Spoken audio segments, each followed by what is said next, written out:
Hello everyone. I think that I have everything connected and you are there and I am here. So sorry that I haven't been around much lately. I know that I've been wanting to be more active on YouTube and also stream some of this painting and finish it, but last weekend was really crazy. I had to do some contract work, which I occasionally do, less and less these days, for art installation. I needed to help a client. Anyway, and I also had to finish my work and frame things for my exhibition, which is being installed right now. So anyway, I got very sick and I became, I was just out of commission. So I didn't get to finish the painting of the rabbit's foot that's supposed to be in the show. It was like an extra add-on. Unfortunately, not gonna happen. These things happen. It's okay. But you know what? We're gonna finish it. And it's gonna be a great painting. It'll be in the next show, or it'll go to a client and we'll make them very happy. Anyway, I've got everything set up. I've changed a few things around on the stream. So perhaps it'll be a little bit more enjoyable for you all until I can make the next upgrade, which I'm planning to do very soon, and upgrade the microphone and camera that's on the painting, because this is a little too out of focus for me. It's not so much out of focus, it's just not as high resolution as I want. Anyway, I've got everything set up. I'm ready to go. I've got the palette already set up, and I've even mixed a string of colors out here for us to use. That has too much light on my palette. Hold on, let me switch that. I don't like that is so blown out, because I want you guys to kind of understand a little bit of what I'm doing, especially whenever I have some things that I want to share with you all about what I'm doing on the palette. Yeah, let's try that. Okay, cool. Let's get to work. I'm not sure if anyone is out there right now. Probably not. And I'm not sure if we're going to have anyone show up. And I'm not even sure how long I can stream. As you can tell, my voice is really shot. I've just been kind of working under fatigue for days now.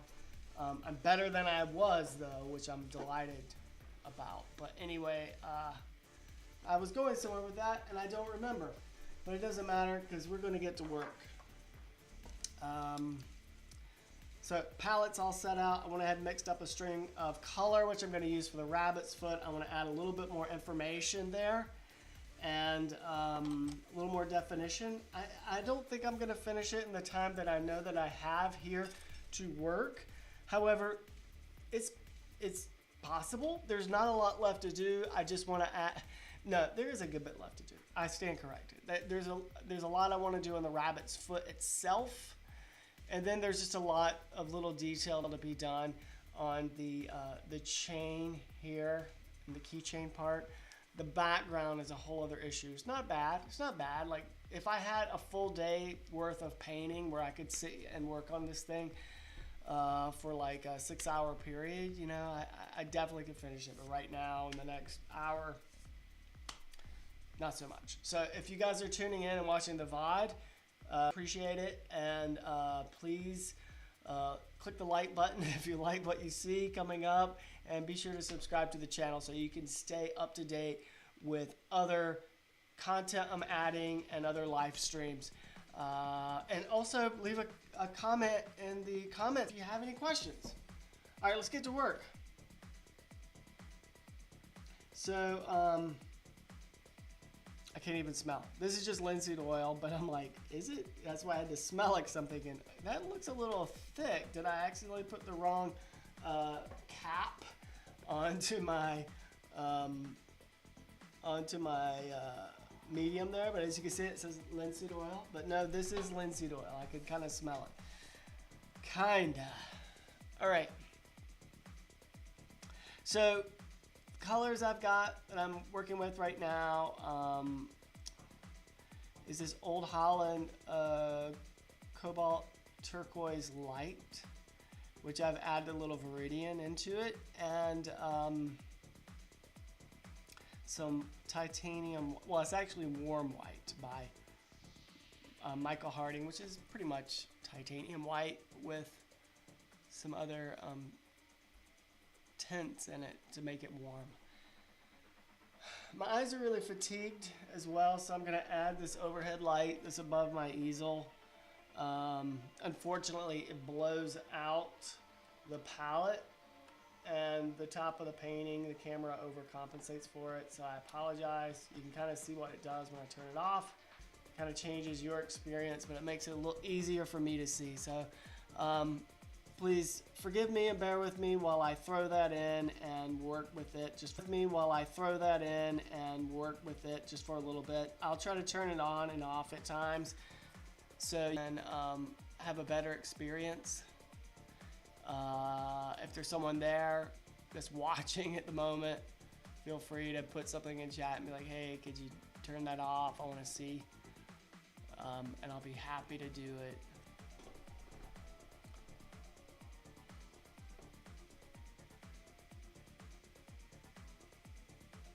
I usually talk while I'm painting. This time around, I might not have a whole lot to say since I'm a little fatigued in my my voice is a little shot.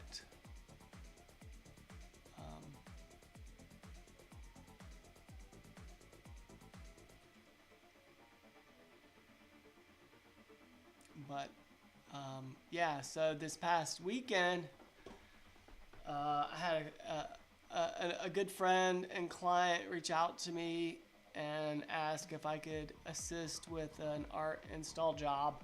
And that was a big part of something that I did a few years ago. And I occasionally do it again for select clients for you know, some additional money and all. And I agreed to help, but the timing was a little weird, you know, because I was trying to prepare the last pieces for my exhibition, and the job wasn't scheduled to take as long as it did take, you know, but sometimes those things are unknown until you get in there. Anyway, that once I get paid, put that money, part of it at least, into the channel. So right now I'm investing as much as I safely can into the YouTube channel to improve the experience for you all and myself. You know, I want to give you all a good quality experience, and I also have high standards, so I want it to look good.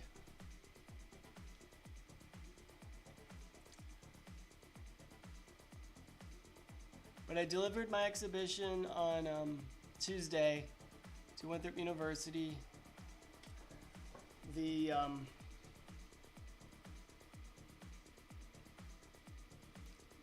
job I was working with on this weekend, the installation job, it was supposed to only last like Friday and maybe Saturday, but it actually went Thursday, Sunday, Monday.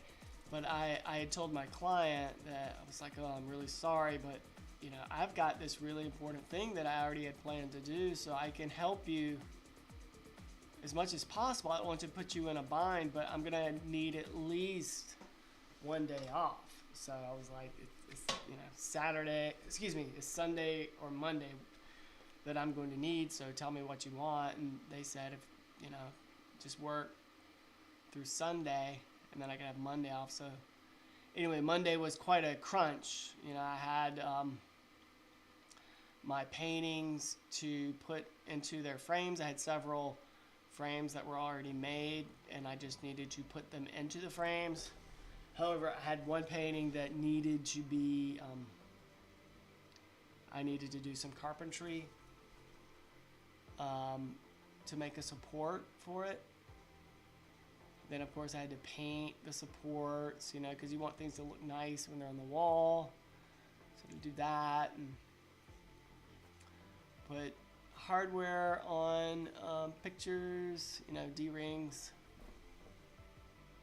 Anyway, if you all are entering exhibitions, you need to put hardware on your your artwork, you'll probably notice when you enter a show that it says must be ready to hang. So you got to be prepared for that, you know. So put D-rings or wire on your artwork. Sometimes they don't want wire. They actually would prefer a D-ring.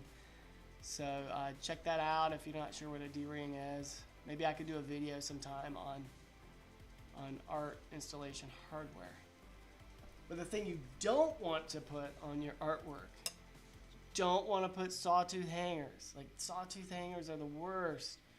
You know, anything you hang with a sawtooth hanger never hangs, it never sits level, and it's just not secure.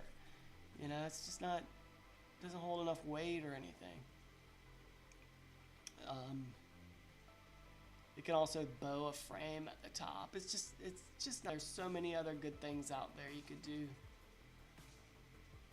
So anyway, I had to do all that on Monday, and I had surprisingly I had a publication reach out to me, and they wanted to do a little feature on me, which is very, very nice and flattering. You know, I'm excited about that.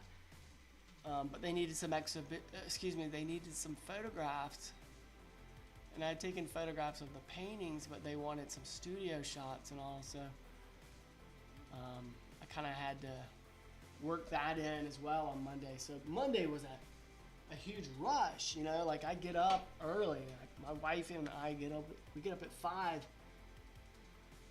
and there was no break time at all. It was just like boom, go, and I think it was 10 when it was like everything was finally done. The last painting was wrapped, images were taken on the computer, and we just collapsed. And delivered the work on Tuesday, and then as soon as I got home, that's when my body just like crashed on me, and the thing I felt that I was fighting off all weekend was upon me, and so Tuesday night wasn't good, and Wednesday was definitely not good, but here we are Friday, and I'm feeling much better.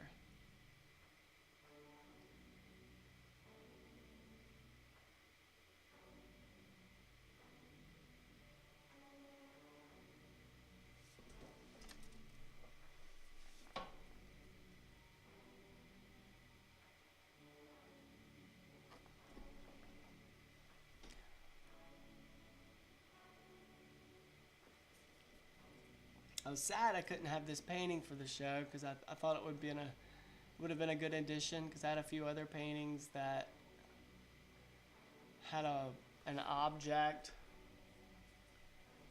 sort of trompe l'oeil like this, you know, it was pinned to a wall, and it would have been a nice addition to that, but it just wasn't going to work out, and that is fine.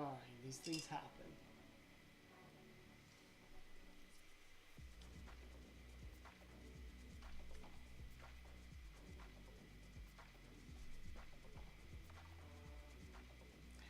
Changing up my brush a little bit here to this small, very cheap, flimsy fan brush. It's a really dumb fan brush. I don't even know where I got this, but you know, sometimes you can get brushes that just have a certain purpose to them, you know. So I try to like not be so hasty at throwing things away. And I have a lot of strange supplies, because through the years I've had a lot of people that have just given me things. You know, they had a friend or a family member that once painted, and they don't anymore, and they're like, hey, you want this stuff? And I'm usually like, sure, let's, you know, I can use it. And even if it's not something that I actually use, you know, it can have a purpose. Like this right now, you know, this like really chewed up dinky little fan brush is good at giving me the marks I want right now for the fur on this rabbit's foot. But that might be all this brush is good for.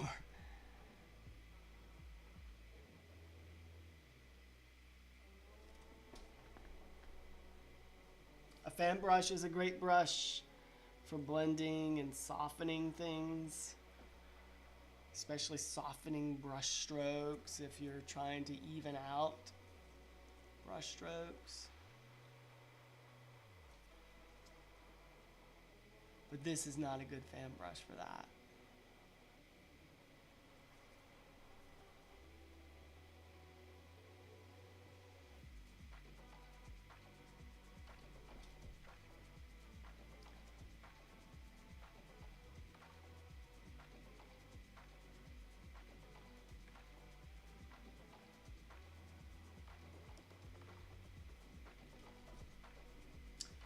So yeah, like I was saying, I pushed it too hard and got sick. And I have the tendency to do that. When I was in college, God, I pushed it at all times. I'm from a very rural environment, you know, with my parents. We didn't have a lot, and so I was just taught to work hard at all times. You know, especially because you don't know when it's going to dry up. When you have an opportunity, you have to take advantage of it. So, in college, that's kind of what I did.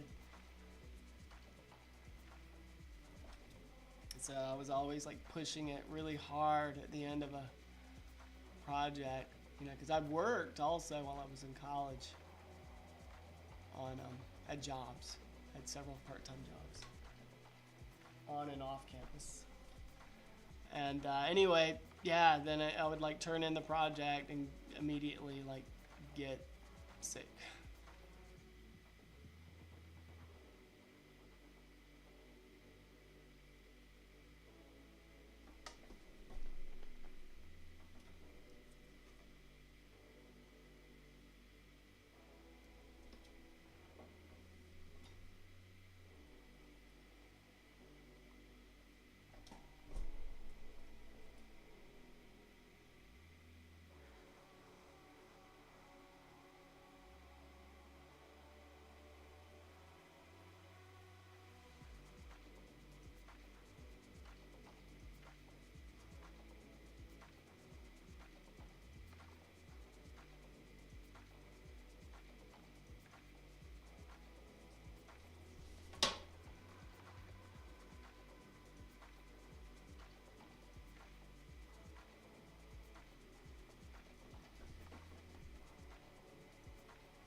Rabbit's foot's looking pretty good. Just some simple marks, making a huge difference.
Anyone's there and has any questions, feel free to throw anything out. I'll be happy to answer any questions for you.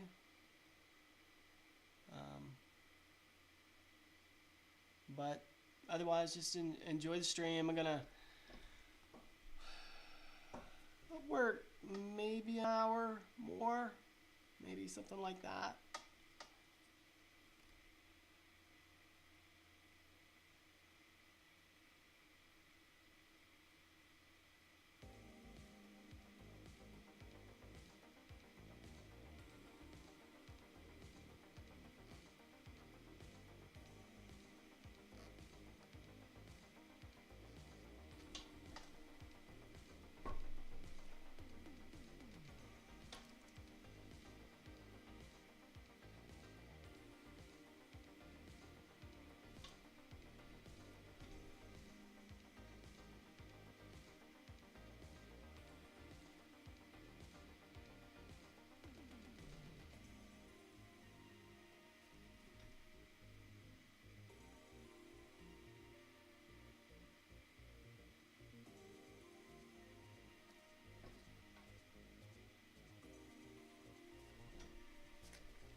I like the new setup that I'm trying, the variety of camera angles, but I'm still not happy with, not fully happy with it. Like with the lighting is very sensitive with things. Like I've been telling you, with this overhead light that's on my easel, it seems to be blowing out the palette too much, more than I want.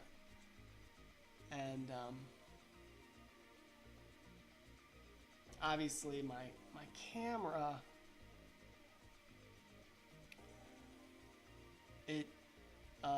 it's just my camera that I use for still photography, and it only outputs in video to 1080, so which is very limiting in the day, you know, right now with 4K resolution YouTube, so it looks kind of obviously a little less focused than I want, as you all can understand.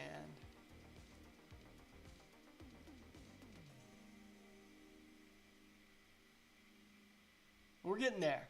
You know, like at first I was like beating myself up a little bit about some of this stuff, and I'm like, you know what? You have to start somewhere. It doesn't matter. Like, obviously, it's not the quality that I really want, but you know what? I'm never really going to get there and figure it out unless you just start doing it.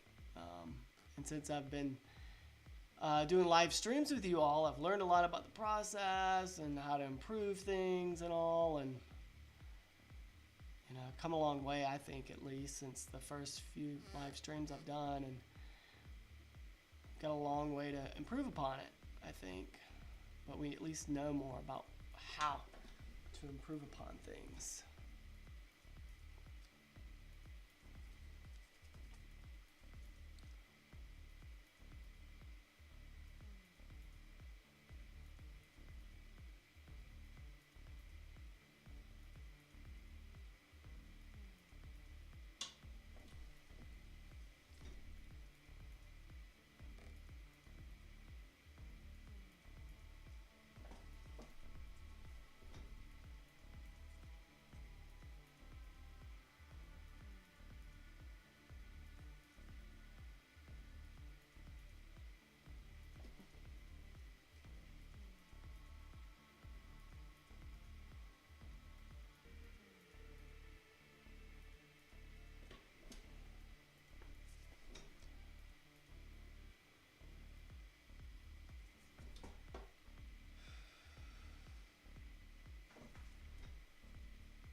But the show opens next week. Like, I guess Monday or so, technically, the doors are open. It's at the university. Winthrop University. It's in the university galleries, which I'm honored to show in. It's my alma mater. They're giving me an award, so that's partly how this exhibition is happening. And I used to work in the galleries when I was a student there, so it's kind of a nice homecoming for me. And there'll be a reception in February, so pretty stoked about all of it.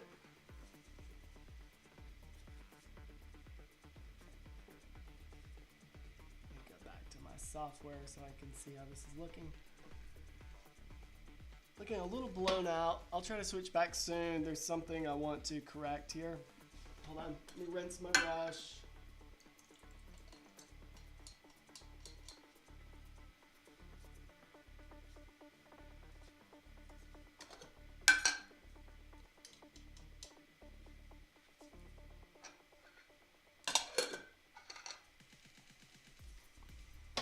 Since I've been, like, after I delivered the paintings and I was still feeling really awful past couple days, I took the opportunity, as I was starting to feel better, to clean up my studio because it had become a bit of a mess, especially on Monday when I was preparing all the frames and everything. I had stuff just stacked up everywhere, and I had not been able to clean my studio, like actually clean it in a while because of everything that was going on. So I took the opportunity to dust and Swiffer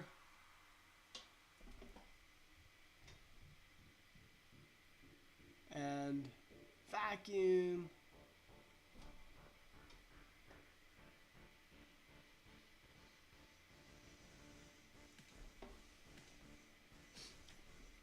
Anyway, there was a lot, and I had to put away some things in the attic and in my storage unit. So the place feels really nice now. So I'm able to try to reorganize the area. My little corner that I have this live stream set up. Try to make it just more organized, less cluttered.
Something just went off.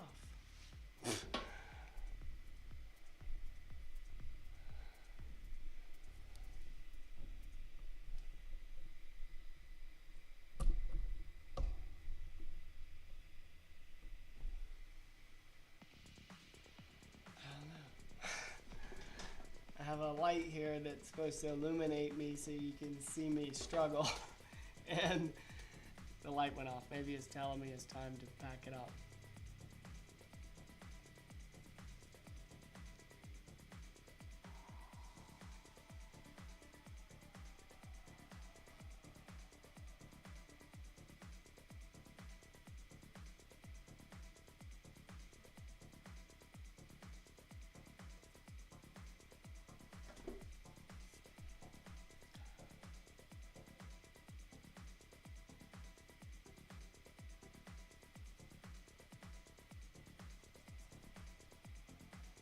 Friday night though, I'm excited. Last weekend I didn't really get to have a weekend because I was working on that install job that I was telling you about earlier, and my wife, she was also sick. I got sick from her, but I think that both of us, we must have encountered something somewhere, and we had been both fighting it for a while, and I just got hold of her first. Anyway, she was sick, so I'm excited that it's Friday night and we actually can kind of enjoy the night together. Watch some TV with the cats.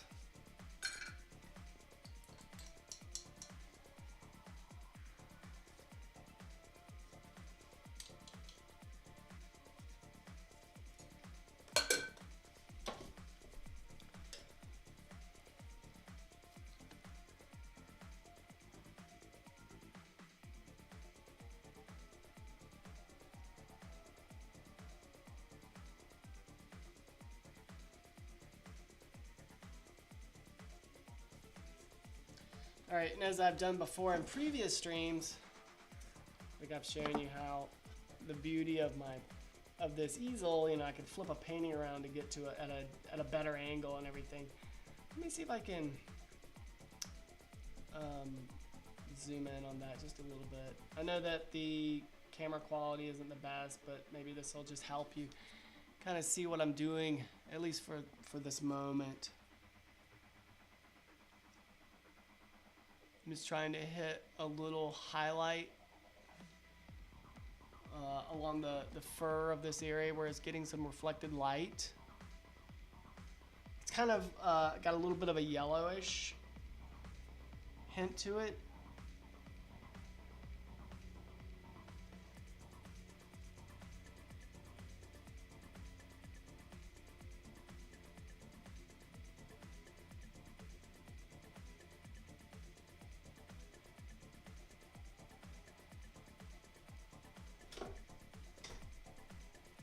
Looks nice, looks nice. I sound terrible and I apologize, but I assure you I'm feeling considerably better than I was.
Okay, and while I have it at this angle, I'm gonna hit that shadow area once again. And see what I've said before about how it's important to have your, like if you can mix up a string of color on your palette, the area you're gonna be working or whatever, it becomes so efficient because like, I have this patch here made up of this rabbit's foot color, and then I've just made the lighter colors, the darker colors, and then there's variations upon that where it like gets a little more red, a little more yellow, a little lighter. So I have this sort of organized, and I try to usually do it in a way that's easy to conceive, where it's light at the top. My brain, light at the top, dark at the bottom. And my palette, as you can kind of see here in front of us, is organized cool on the left and warm on the right, so it kind of works in that way as well. It just helps to be organized.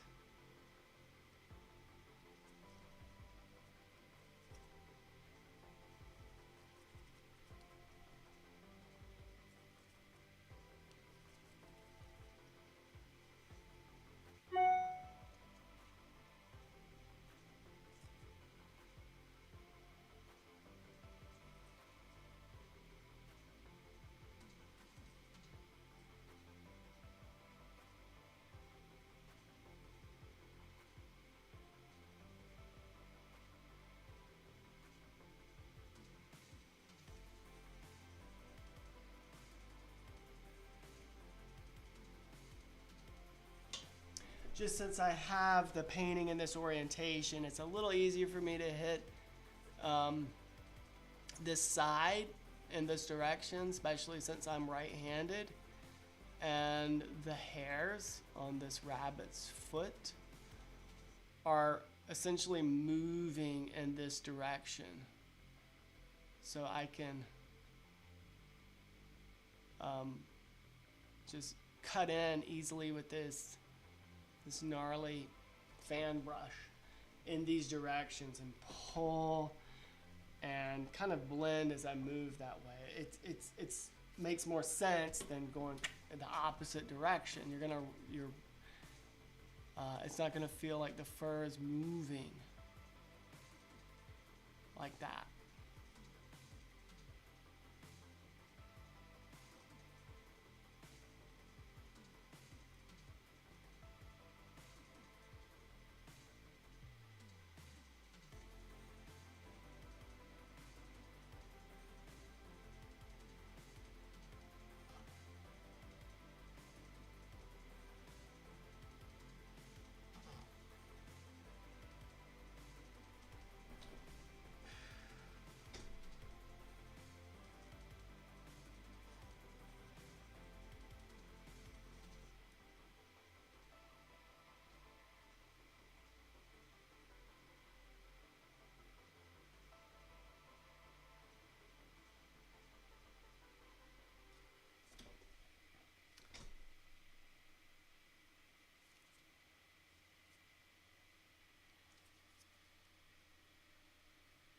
I use a lot of different tools for blending.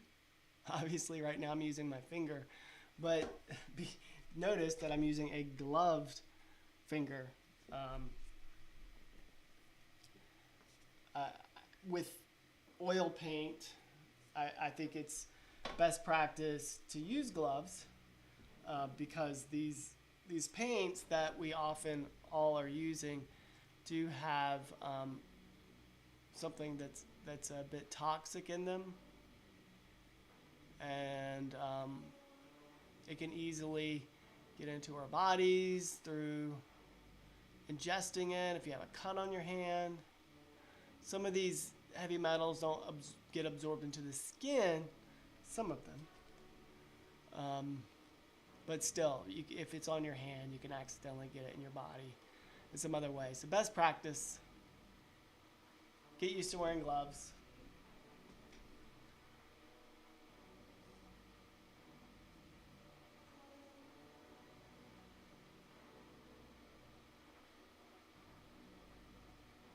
I also use other things for blending, such as, or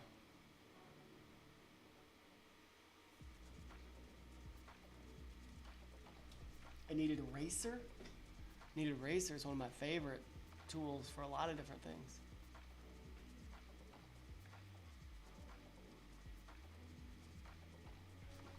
Hey!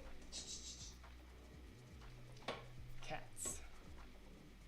Cats are starting to fight.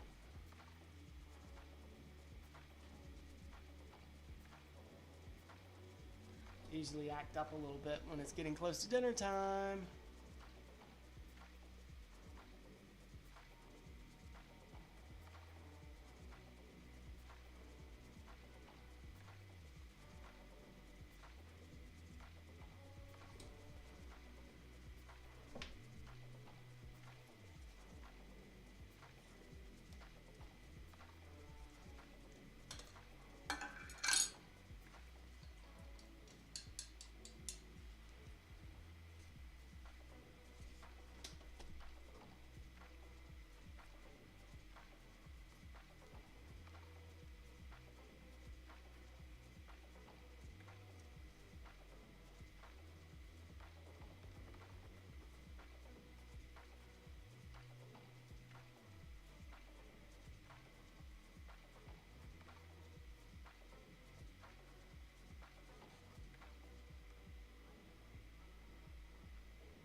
this back around.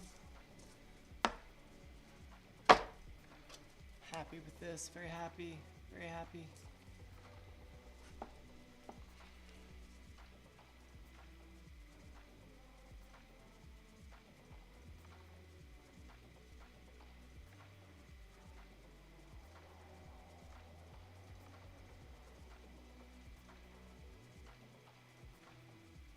Oh, hey, I see who it is. Hey, man. Hold on, let me make this mark. Hey, yeah, great to see you. I was just saying earlier in the stream to a couple people that were here is I just have been a little MIA because I got really sick last weekend. I do a little contract art installation at times. I used to do a lot more, but you know, I kind of got away from it to spend more time in the studio. But occasionally, when I have, you know, a client that I used to work with that has a big need for help, you know, I'll say, sure, I'll help you out. So it was supposed to be like a Friday, Saturday job, maybe a Saturday job. But it was actually Friday, Saturday, Sunday, and Monday. But I ended up telling the client, I was like, I'm really sorry, but this wasn't supposed to go this long, and I have to get my work completed for this show. I have to get the frames framed. I mean, the artwork framed, you know, because I had things that were built that I had to assemble. You know, I had all this stuff I still had to do. So the client totally understood because we've known each other a while, and she was like, no worries, just take Monday. So I worked with them and took Monday. But Monday was like a huge crunch because I had to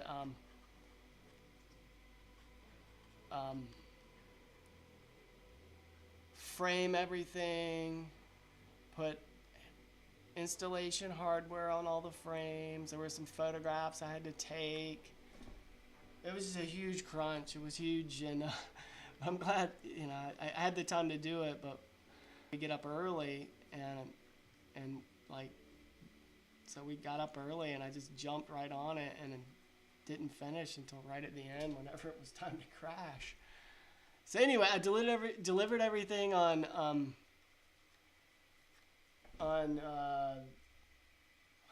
what day? Tuesday, and it looks good. I'm excited about it. And then, like, as soon as I delivered it, my body was like done, and I got all sick. So anyway, I was out of commission Tuesday when I got home, and Wednesday I was really bad, but I got better yesterday, and today I'm better, but I feel kind of like I got a sore throat and everything. Wear a pair of sunglasses that are Blues Brothers type dark glasses, and wear a trucker style baseball hat, and it's all people that see false start laughing. Yeah. But I'm doing much better. I'm a little scratched up. Thanks, I appreciate that. I feel a lot better. Obviously this painting did not make it in the show. That's okay. I had plenty to put in the show. I actually brought back some paintings to the studio just because it wasn't all gonna fit, you know. And you want to have the best show possible, and a lot of times that means you have fewer works in a show, and it looks better that way. So the curator and we kind of laid things out, and I was like, look, I take no offense at all if you want to eliminate a few things, you know, right here on the spot.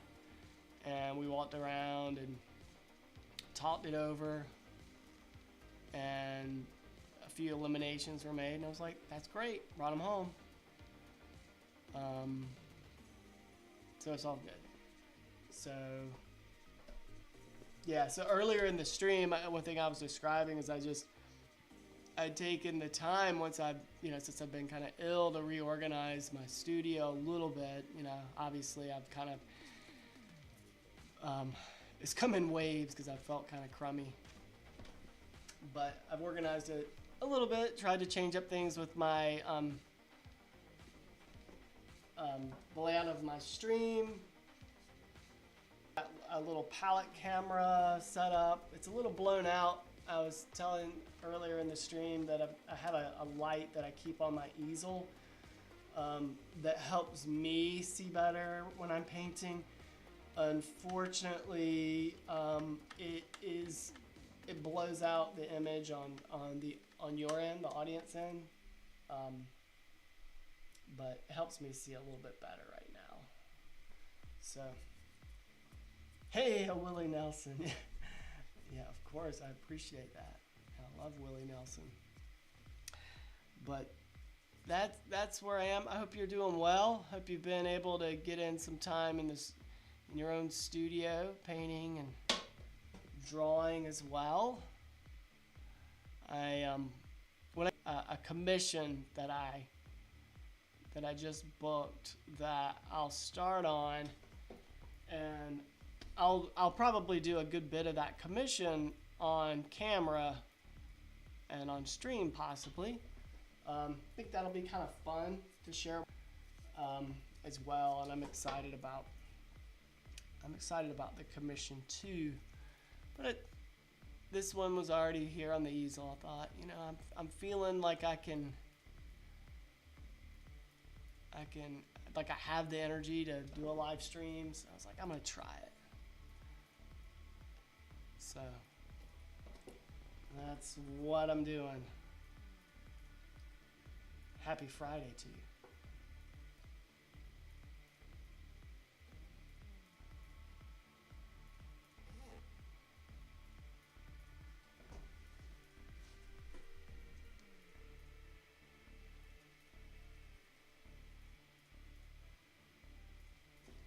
All right, that's pretty good there. Now, one thing I want to do is get back into the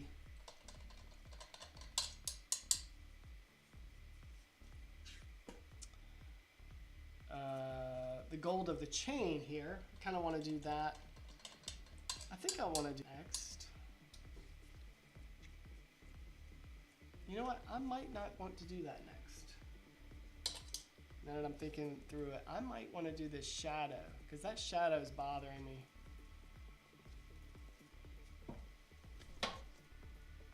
And that brush is a little big.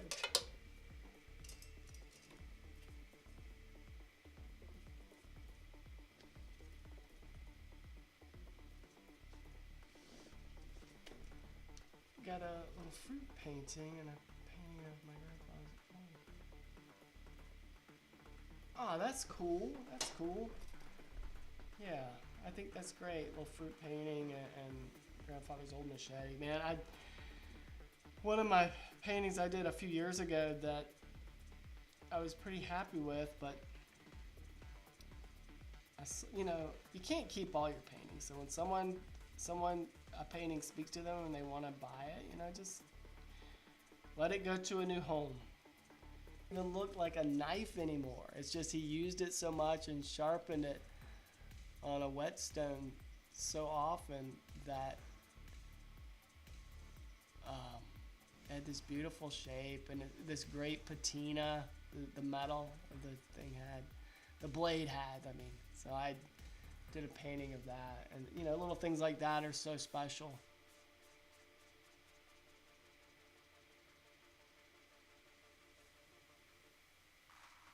I wish I still had it, but I think maybe it's bringing happiness to someone else. Maybe it reminds them of their grandfather. I've got images, all you need. But it's great doing paintings of your 4-year-old. I don't have kids. My wife and we talk about it these days. And I see other artists that I admire that have done paintings of their children. I'm like, man, that seems pretty special. Very special.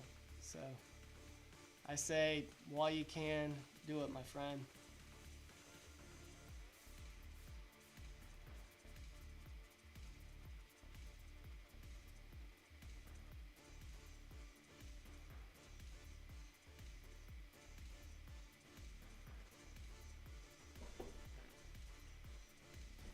Okay, just darkening this shadow area. It's going to be a little darker.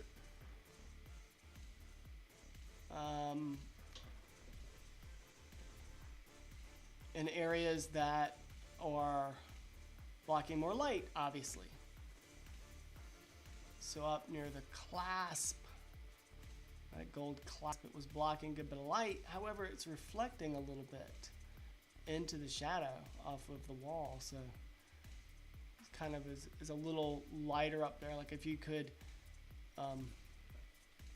analyze the shadow between here and here, it's got a slight variation.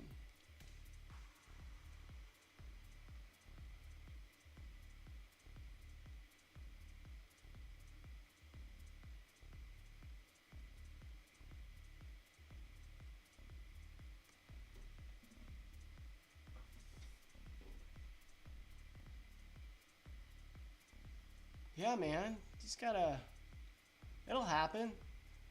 Just put the work out there. I see you've been putting things on Instagram.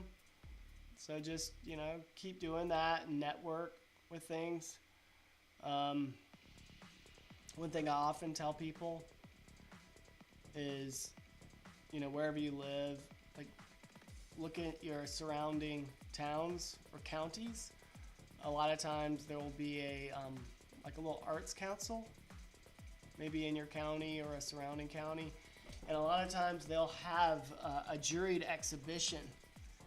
So what that means is they'll, like the little art space will work with someone, and that will be the juror, and they will select the work for the show, and they'll do a little call for entries so artists in the surrounding area can submit work. And then the juror then selects the work. And a lot of times there's like a, you know, best in show, first place, second place, that kind of thing that might have a little bit of cash prize with it, which is nice. But also, a lot of times those shows do have have an audience, you know, following, and people will buy stuff from shows like that. I mean, that's what I used to do years and years ago. Just get my name out there, and it helps tremendously. And it's nice just to network within your community and see what other artists there are out there.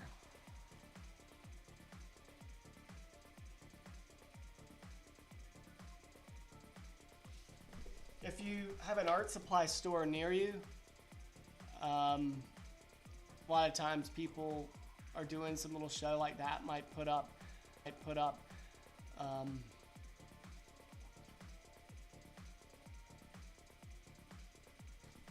postcard, some sort of information about the show. So just kind of keep your eyes open if you go into an art supply store again. Just, you know, even ask one of the employees, like, hey, is there a thing about exhibition opportunities or something?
Now the shadow, as it's moving further away from the rabbit's foot, it's becoming lighter, so it's becoming a little bit warmer in the process because of the wall that it's attached to. So I'm going to add a little bit of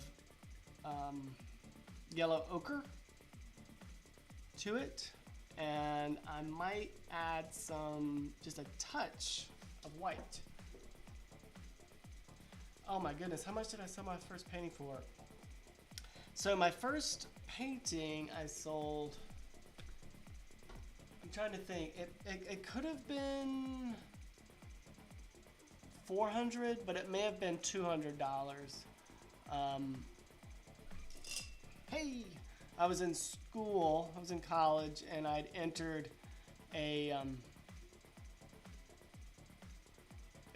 jury show like I described. It was the community museum that was in the town where the college was there. I went to school, and they had a biennial, which meant every 2 years they did this show, and I submitted my work.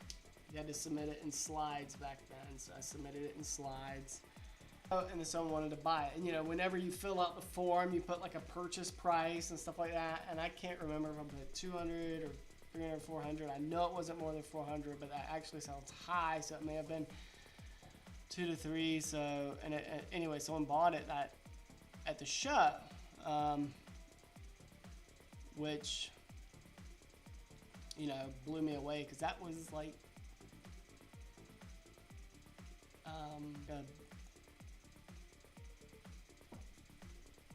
sophomore year in college or junior year in college. Oh, is it? Hold on, let me.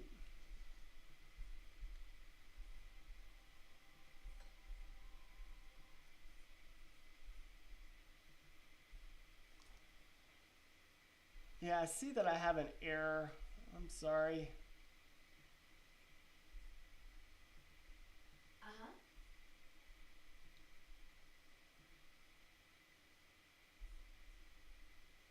Yeah, a lot of pizza money. Yeah, I do see that I've got some error in here about my stream quality. I apologize. I need to see if I have a cable loose or something like that in here. My apologies. But yeah, that was probably it. But the first thing I sold, it was like a little weird. How it shook out. When I was in high school, they had these little competitions you could enter too. And it was it's just a way for students to learn how to do stuff and keep us all busy, I'm sure. Like whenever you were in school, maybe they had something similar to that. Anyway,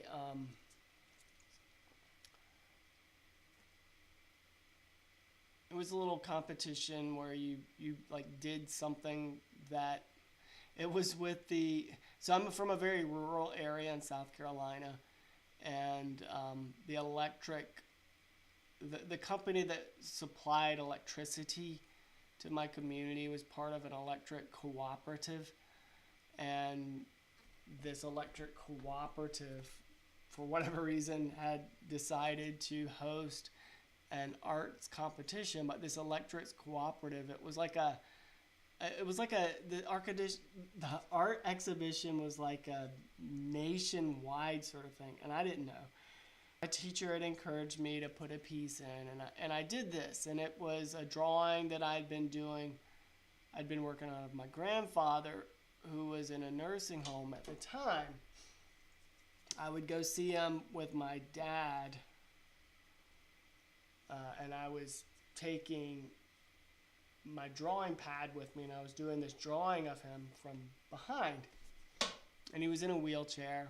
He was battling dementia at the time. And it was all very sad.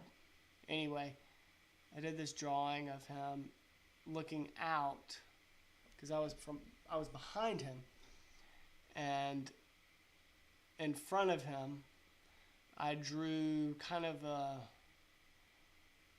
an aerial perspective drawing of his farmland with his house and everything. Whenever we would visit him, he would always say that he wants to go home, which was all very, very sad and heartbreaking. And we would take him home at times. You get permission from his doctor or whatever, and we'd take him home. And he still wouldn't know what, he would still say, I want to go home whenever we brought him there to his home. So it's just, you know, dementia is a terrible disease, as you can understand, but it just kind of goes to show you that home sometimes isn't like a physical place. It's you know, something else in your mind. It's a memory. So anyway, I did this drawing and I entered it in this show, and like lo and behold, I won the competition.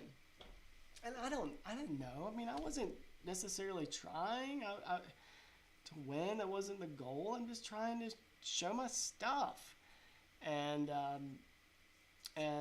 I had won some degree of it. I don't even remember, and I got some award money for it. I don't even remember what it was. It may have been like $200 or something. But the sad part about it is that it was they kept it, and I don't remember that being in the entry notes for entering the show. Is that, you know, like if you won like first place, second place, whatever it was, I can't remember, to be honest, that they, you know, paid you money for your award, and they kept the artwork in its place. So it was like a purchase award in that regard. I just don't remember that, and it's kind of like, it bugs me, and it always bugged my dad back then, because he liked that. That was his father, and he wanted to have that drawing, and these people kept it. And so it's kind of a weird story. I know it's kind of like a thing that's kind of a weird thing to whine about, but it is one of those things that I do wish I knew where that was.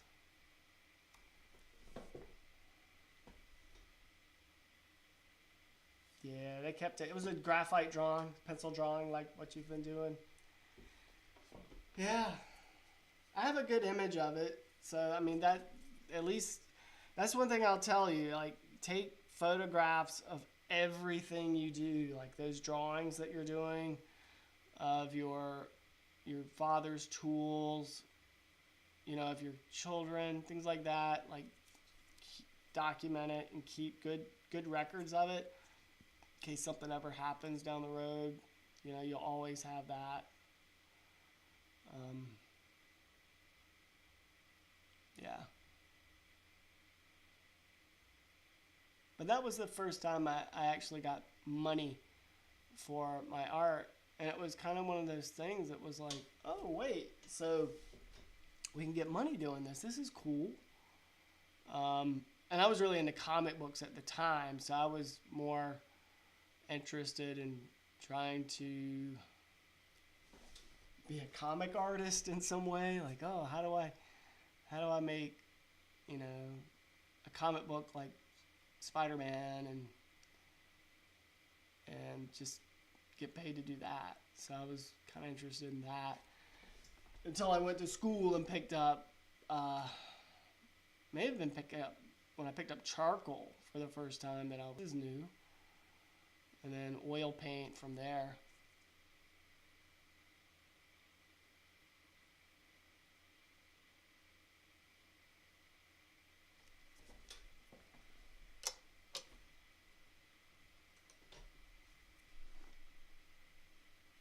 Yeah, art thieves, look out for them.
Yeah, charcoal's great, man.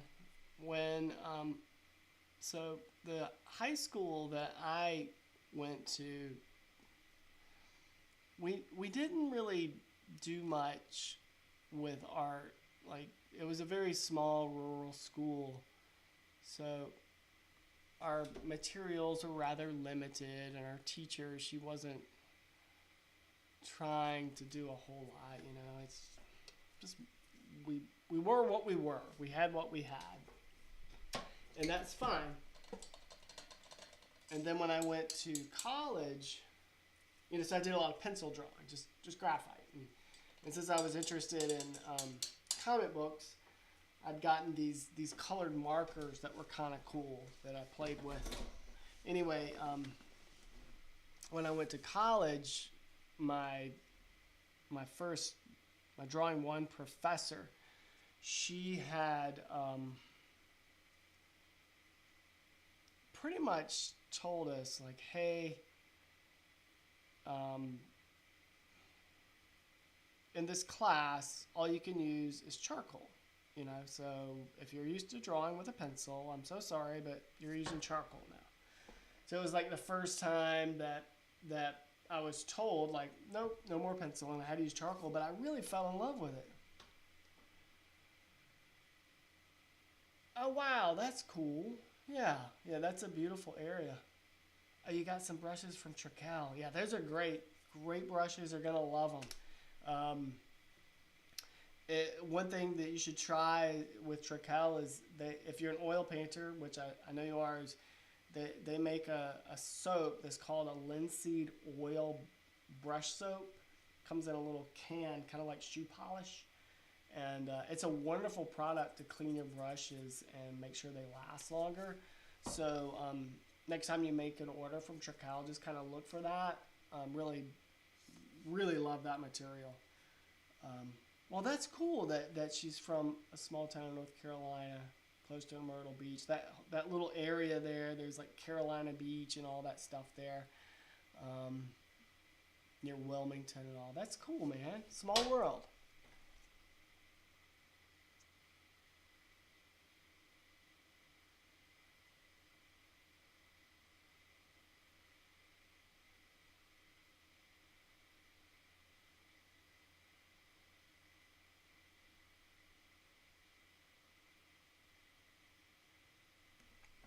Yeah, in my drawing one class, all we could use that first semester, that first class, it was all monochromatic, so it was just charcoal.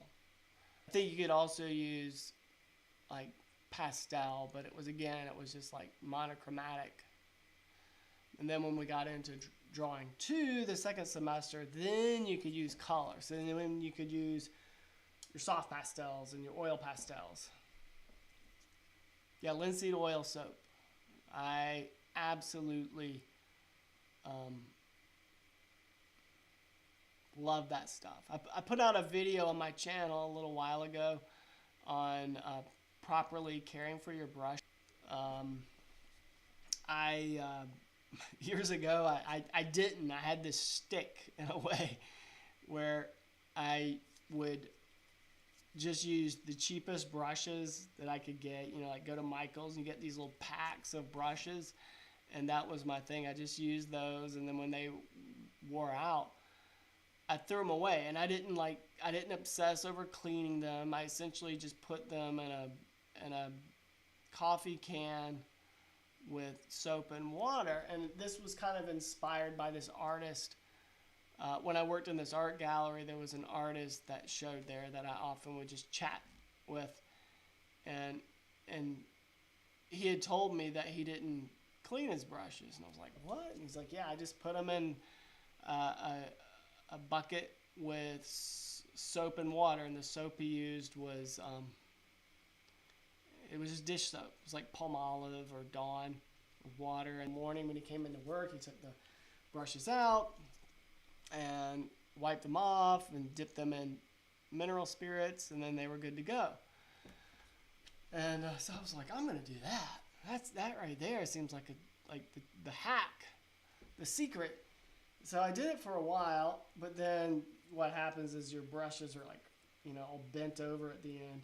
So so I then said I gotta figure this out because I was starting to get more interested in buying good brushes. Like I think I got a set from Trekell, and I was like, God, these are so good. I want to make sure they last forever. So anyway, I kind of went on this little bit of a discovery for myself to figure out how to make them last longer. So there's a video on my YouTube channel. If you're curious, you know, you can check that out. And I talk about the Trekell oil, linseed oil soap, demo it, stuff. Highly recommend it.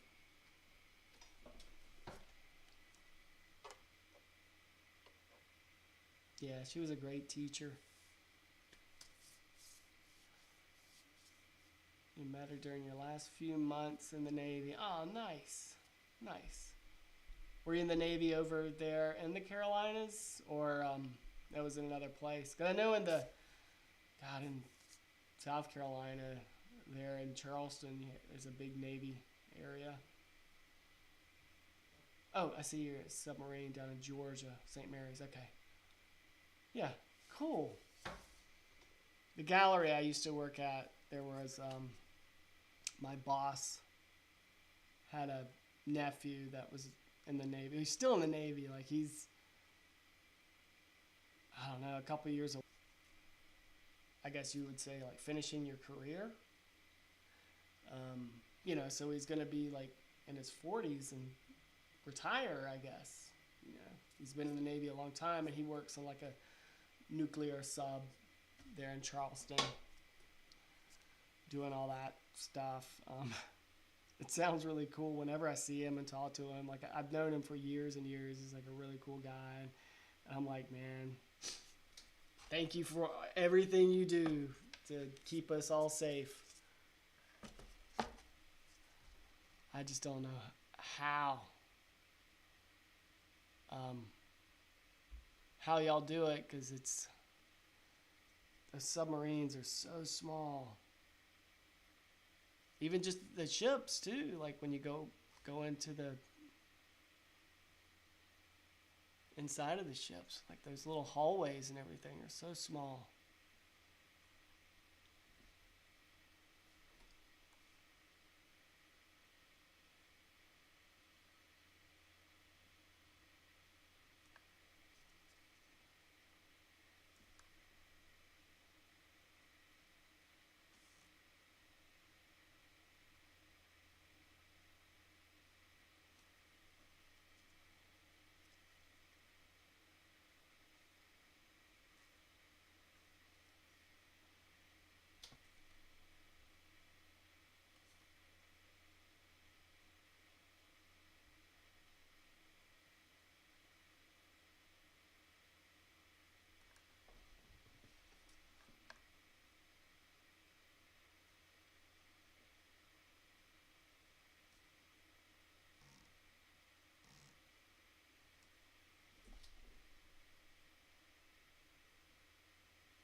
Cool.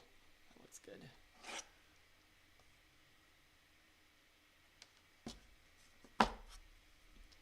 Turn that off briefly so you can see a little bit better while I was wipe this down. Yeah.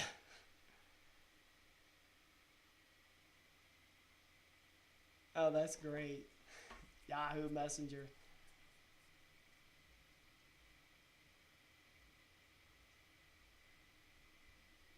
Higher class submarines. Wow.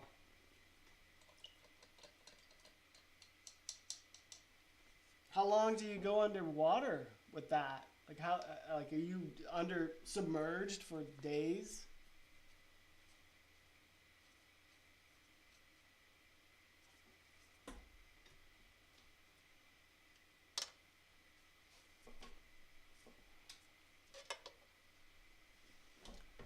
Let me grab the paint.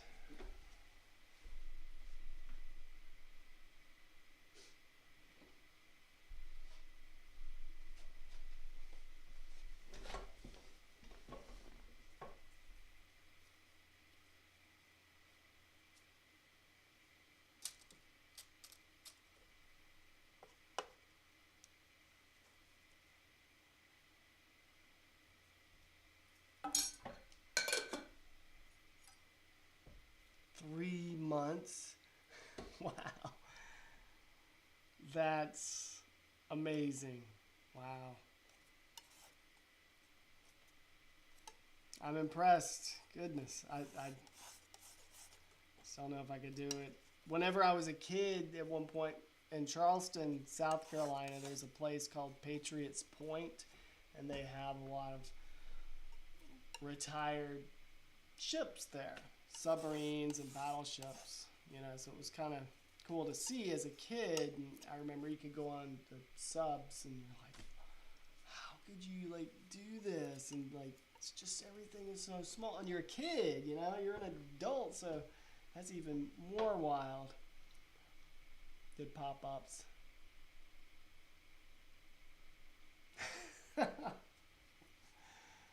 Wow, that's insane. In the middle of the ocean, go for a swim. About that's in Charleston, working with a lot of nuclear ships and submarines. His older brother was also in the Navy and is retired as well. And he had told me about, I guess, some of those things that you're describing, where you're out in the water for a long time. And anyway, this was during the war with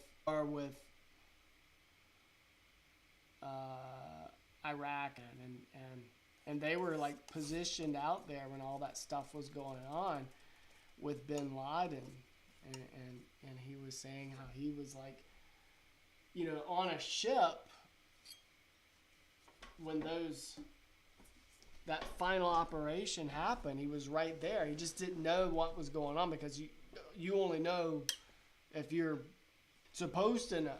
And he was like, man, I kind of wish I'd have known that our ship was part of this whole thing at the time. But yeah, he was stationed there. It was wild. Some of the stories that he tells me. I thank all of you for your service, keeping us safe.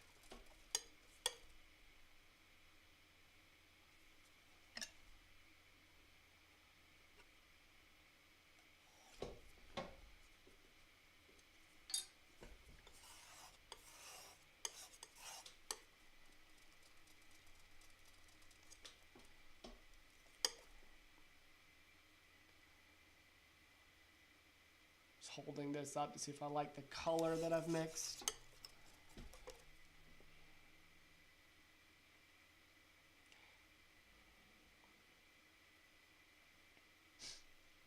Which I think I do. I just, since I've made the keychain a little warmer, more brass than it is in our reference photo, I don't want this to get too warm and isolate that, so I'm just trying to see if I like it, and I think I do. Put that up there. And I had this brush going, but I don't know if I want this brush.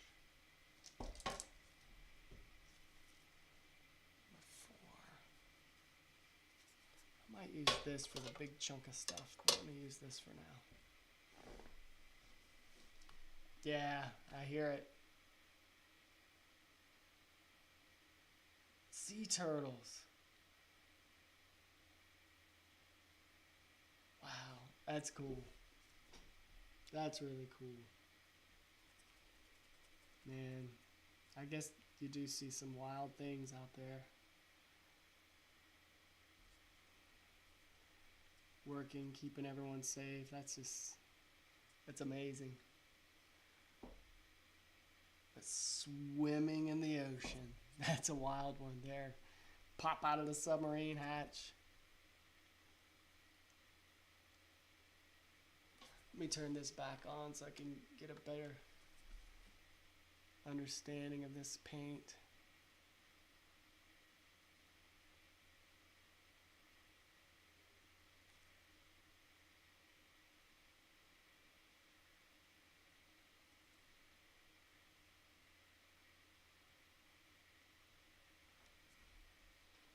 My wife has an uncle who is in the Air Force, and God, I'm not sure if he's still like, what do you call it? I guess like not exactly active duty, but if he's like on some sort of reserve duty, I'm not sure what his story is, but at times he talks about, like having to report, just kind of turn up for things and, check in. So I guess that means he's still part of things in some regard. Anyway, he tells us stories at times about, like whenever they, had gotten Hussein's palace. Like I guess he had been there and seen that and some of the other things that Saddam had, and how, like just crazy that was. He probably isn't supposed to tell us some of that, so probably shouldn't say all this. But anyway, it's wild, some of the things that you guys would see in basic sub-school instructor would say there are more millionaires than submariners. I didn't have any. Yeah, reserve. Yeah.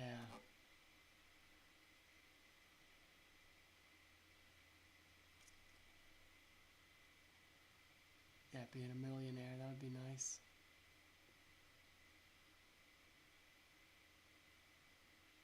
Invest it wisely and let it make money for you.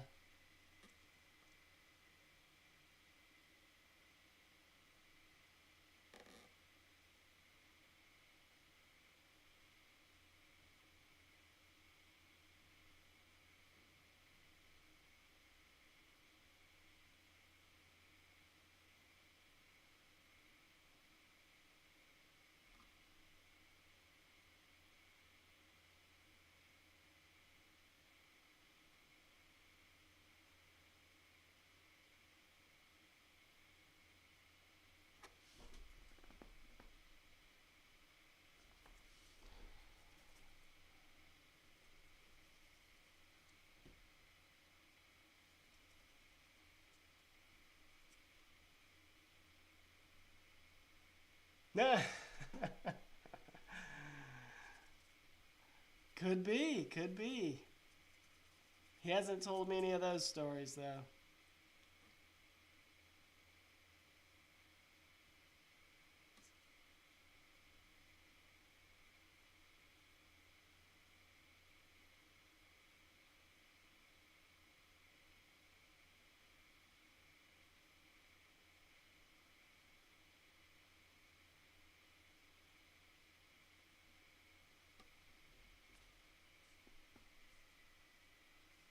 Yeah, no, you're absolutely right about that, man. Let your money work for you. Just make art.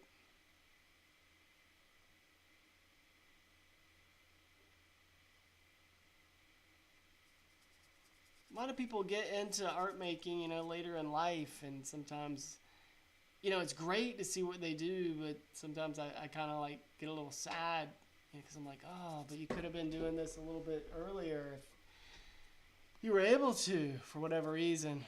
Like the job I used to have when I worked in the gallery, there was this guy that would come in at times I chatted with. He was a dentist, really nice guy at his dentist practice and all. And for some reason, he had gotten like curious about ceramics. Right? Like I think he enjoyed, obviously in the near the mountains of North Carolina, there's a lot of these communities that are built up around craft, so you could like go and see ceramic artists, and they're making like wonderful vessels, pots and things like that. Anyway, I guess he was enjoying, just participating in a lot of these things, just seeing everyone. And then he said something to me one time about how he was curious about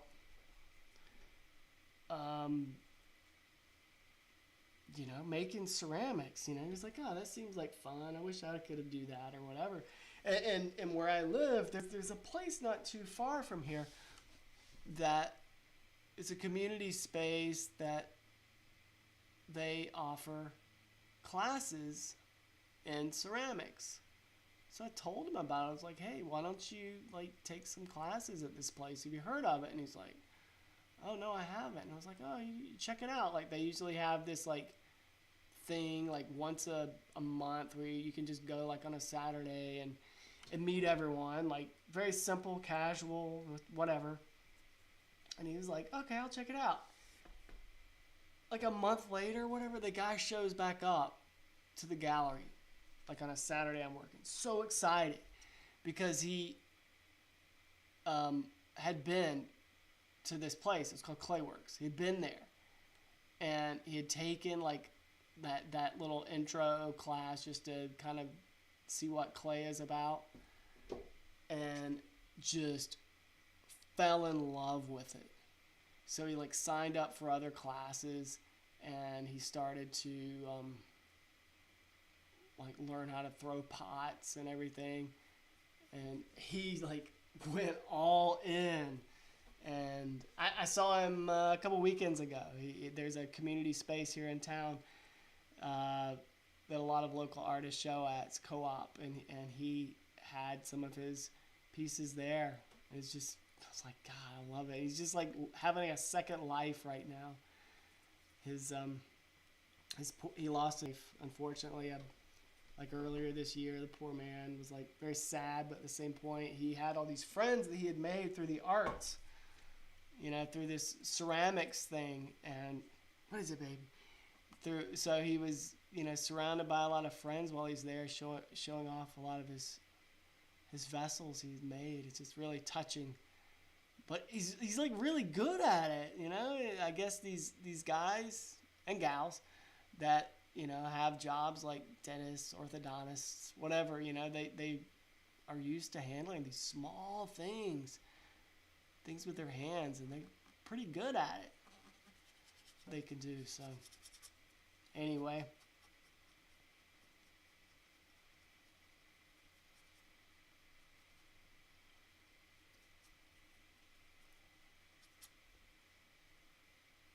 yeah, got into ceramics.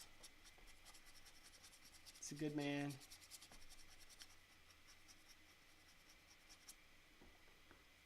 Ralph Mello is his name. Dr. Ralph Mello. I'm not sure if he's on. Well, he's on Instagram. I know that, but I'm not sure if he's on the internet anywhere else, a website or something. But good stuff.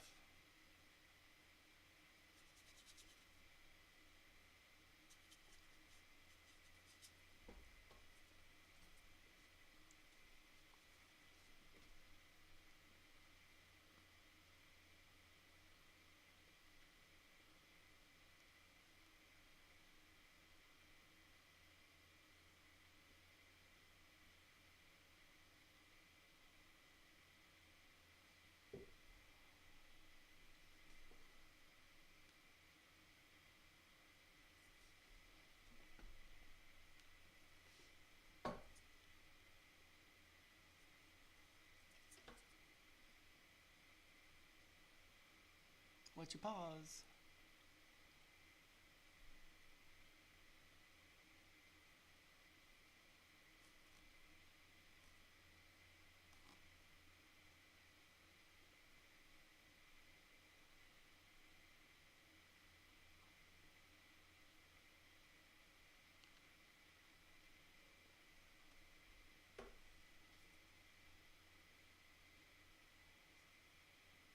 What was Bob Ross? He was in the military.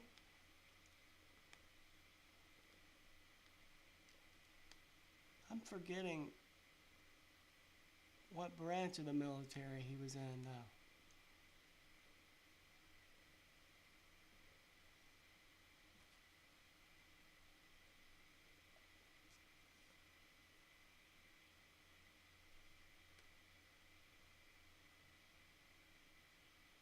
Yeah, that's great.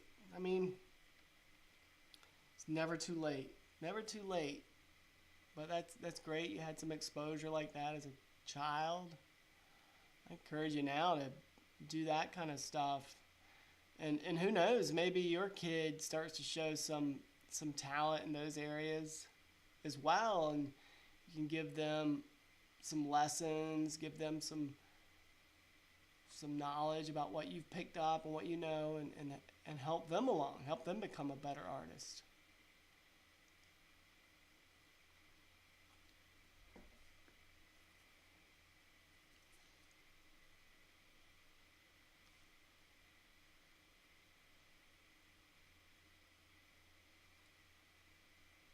Yeah, that's right. I think it was Army too.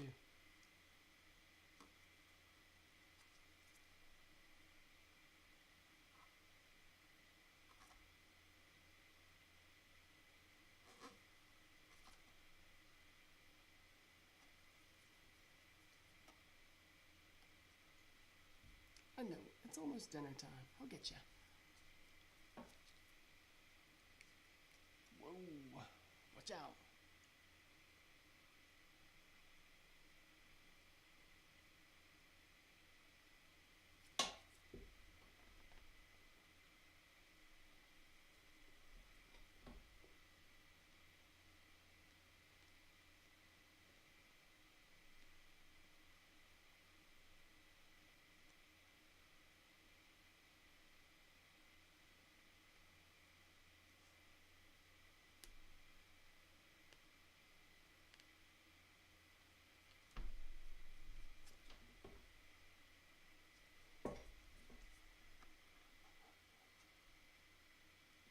That's awesome. I love that. A good friend of mine, he's got a boy. He's 11 now. But anyway, my friend, he's a painter as well, and you know, ever since his kid was just a toddler like that, my friend had just like one of those little child easels in his studio, and while he's working, his boy is over there doing some drawing, some scribbling and everything on his easel. And I would go see my friend, and I'm like, because my friend he's a abstract landscape painter. You know, they're landscapes, but they're very impressionistic. Um, Built up with a lot of paint and everything too. Anyway, I'd go see him, and I'd be like, man, Eric, your son he's outdoing you, man. Like, this little 4-year-old was making a painting that was almost a little more interesting. So he's like, I know, I'm so mad.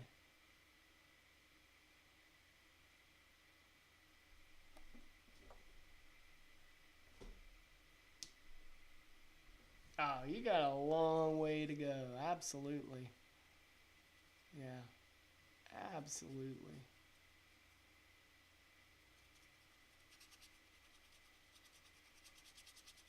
Yeah, you're very young still.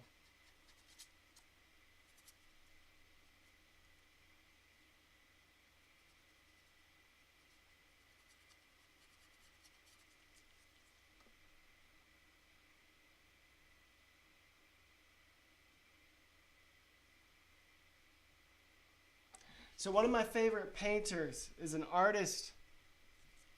Uh, he was based mainly out of California, out of San Francisco. His name is Wayne Thiebaud, and the last name is spelled Thiebaud.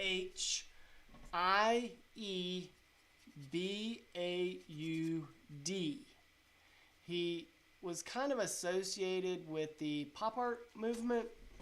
His artwork, you know, like painted a lot of delicatessen counters and dessert trays, cakes, things like that. So they kind of fit in with that pop art movement. Well, anyway, yeah, the grasshopper has outdone the master. So Wayne Thiebaud, he didn't have his career didn't take off until he was 42. That's when he had his first solo show.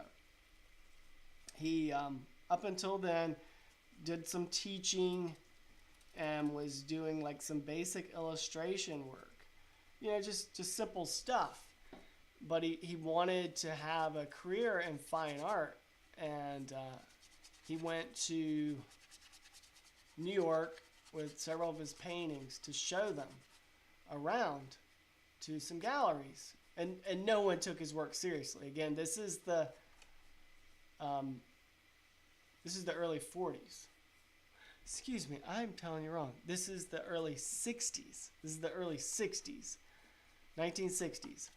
And no one was taking his work seriously. At that time, it was all like splashy, abstract, expressionist, black. Everything was very monochromatic and black. So his work was nothing in style. But there was one dealer named Alan Stone that had seen him and was like, what is this crazy guy doing? It like really spoke to him. So he decided he was going to give him a show. And this show was one of the blowout exhibitions in the art world. Again, and this is 1962. Wayne Thiebaud was born in 1920. So he was 42 years old. And those paintings now, when they pop up at auctions, sell for multiple millions. You know, huge. Wayne passed away at 101, if I remember correctly. He passed away in 2021. Some people, but he blew it up. And people look at him as a huge inspiration, myself included.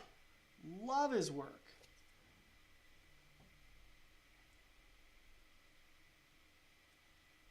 And the guy made these happy paintings and lived to 101.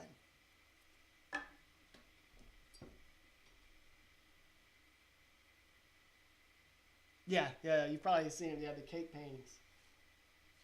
Yeah, Wayne Thiebaud.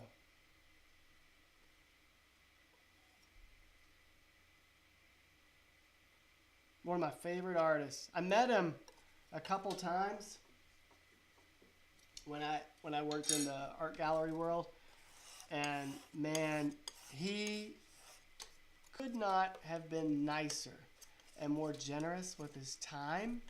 Whoa, you're back. And I think it just goes to show you that if you're a good person and you're happy, you're doing what you want, that your life is going to be richer.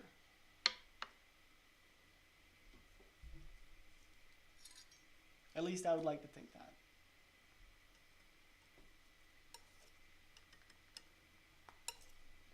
Watch the tail.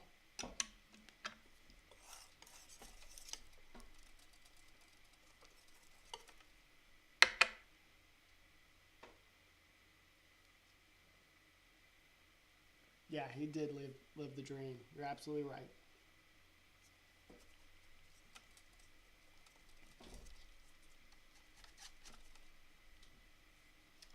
Hey, come on, baby, get down. I gotta get another color.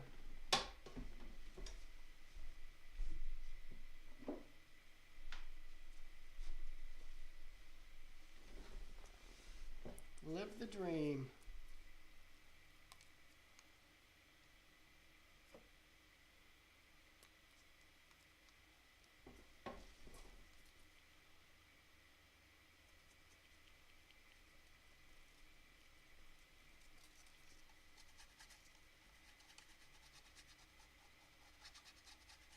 Yeah, one of the most celebrated artists of the 20th century. But he kind of entered the field late, so don't think that means the same for that any of us are too late to the game. We could look at him as an example. Absolutely.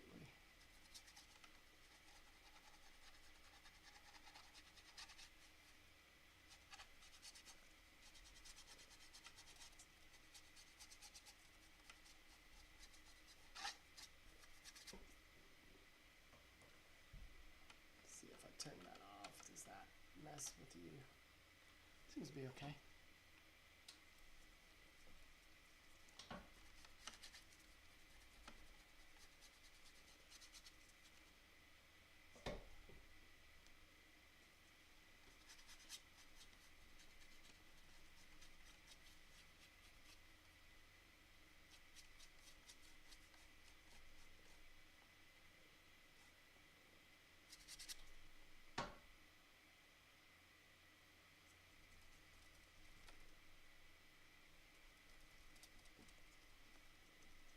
Yeah, no, absolutely. I agree with that. I'm much happier when I'm painting too.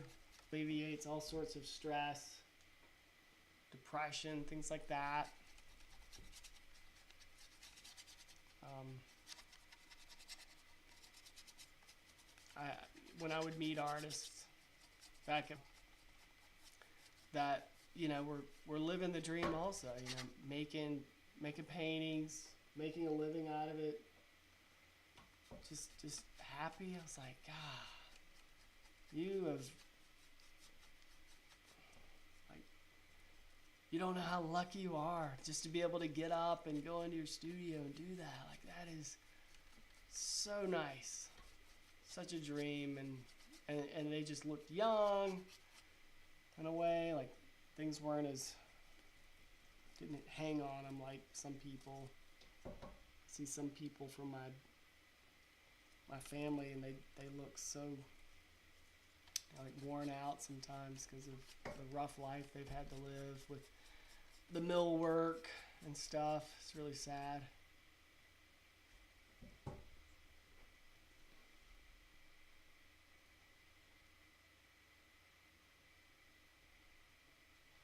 I'm gonna get this background a little roughed in here. And then the cats are really rallying me for dinner. Yeah, that doesn't make you a good person necessarily. But I know what you mean. My wife and I, we've been trying. I'm not someone that's necessarily all about like New Year's resolutions, but we started this year and we were like, all right, let's do things better. Last year was really rough on us in a way, and we were like, let's just do things better. So we've been trying to go to church this year. Last Sunday, obviously, we couldn't go. She was sick, and I had to work, so we didn't make it. Shh. But maybe this Sunday it'll work out.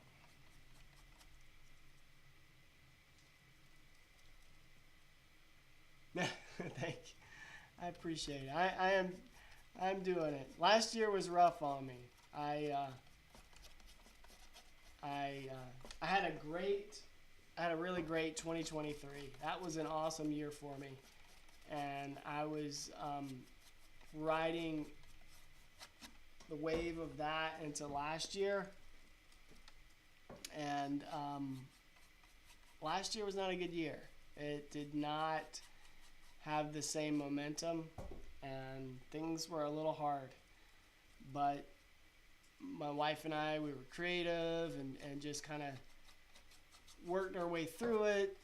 That's why I have some money in savings. And anyway, this year so far has been even better. It's been a great year so far. I've met great people like you doing the YouTube thing. My YouTube channel is growing. It's been an awesome year so far, and it's just the first month. So I'm just keeping the momentum going, man. Got people like you to thank for, supporting me, giving me your communications and everything. Like all this stuff, just hanging out and talking just means a lot.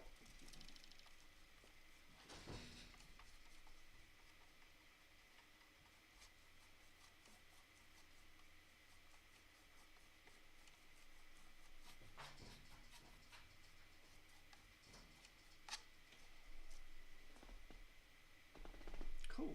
All right, let's check that out. Let me flip it over.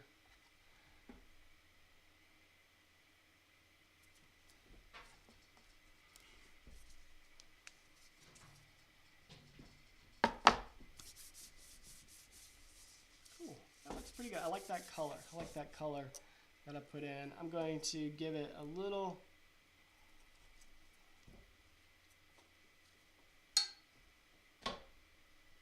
Oh man, no, thank you. The community that I've met through YouTube has absolutely been wonderful, and you know, I feel like I'm kind of new here, so it's just great to have been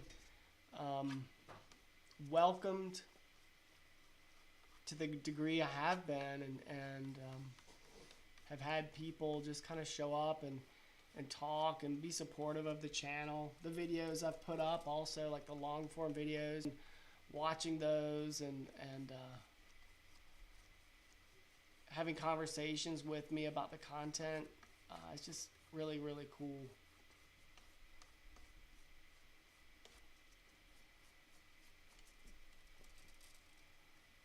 It's like what I ultimately want to do. Like I've had a lot of jobs in my life. Ultimately, what I've really wanted to do is just be able to create art and be involved in education, and YouTube has been like a real game changer for me. I've been able to work and teach people and, you know, hang out. Yeah, so I do glazing at times, maybe towards the end of a painting, to do transparent colors and scumbles on things to bring out a little more subtlety in things. But and during the painting, sometimes it dries, and the drying process is called sinking in. Sometimes the color becomes sunken in, is a term you might see in oil painting. And that just means that it becomes very matte. The luster is lost. So what you do is there's another technique that's called oiling out your painting.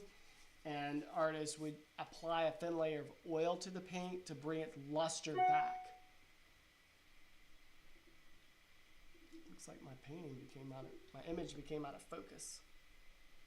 So you can add a thin layer of oil to the painting to bring the luster back. But unfortunately, you can't do this very often, because as the oil dries, it will darken. So you have to be careful and just do it, you know, in a very sparing way, or add oil, wipe it off, or just work into the area you're oiling out. So that's one way you can bring back the luster on things when you're working on it. But at the end of the painting, I do seal it by using a varnish. And the varnish that I like to use is made by the oil painting company called Gamblin. It's called Gamvar. And Gamvar makes three versions. Gamblin makes three versions of Gamvar. There's Gamvar Gloss, Gamvar Satin, and Gamvar Matte.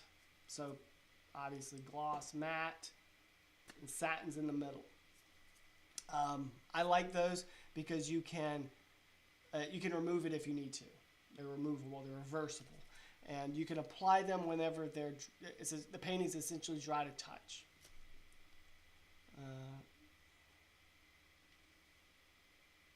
Yeah, oiling out. And again, I have a video on that on my channel too. You could check out on oiling out a painting, and I kind of talk about what I use and how I do it. Everyone does it a little differently. There really isn't any right or wrong way to do it. It's what we do, but just be careful, because too much oil will darken, so you have to use it a little sparingly.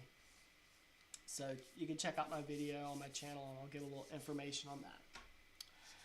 Well, that might be it for today. I've got a good bit covered on the painting. I didn't think I'd get this far, but I'm happy with it.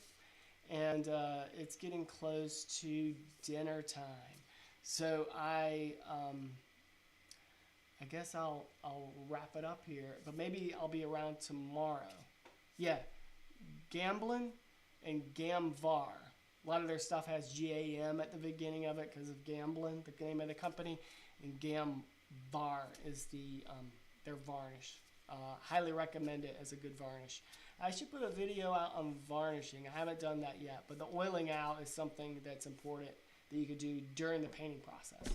Anyway, thanks for being here as always, and I really appreciate all your wonderful conversations with me. I thank you very much. I hope you have a lovely Friday night, and maybe I'll be around tomorrow. If I am, I might pop the stream open and we can hang out then. Anyway, have a great night and get some work done. Take care, my friend.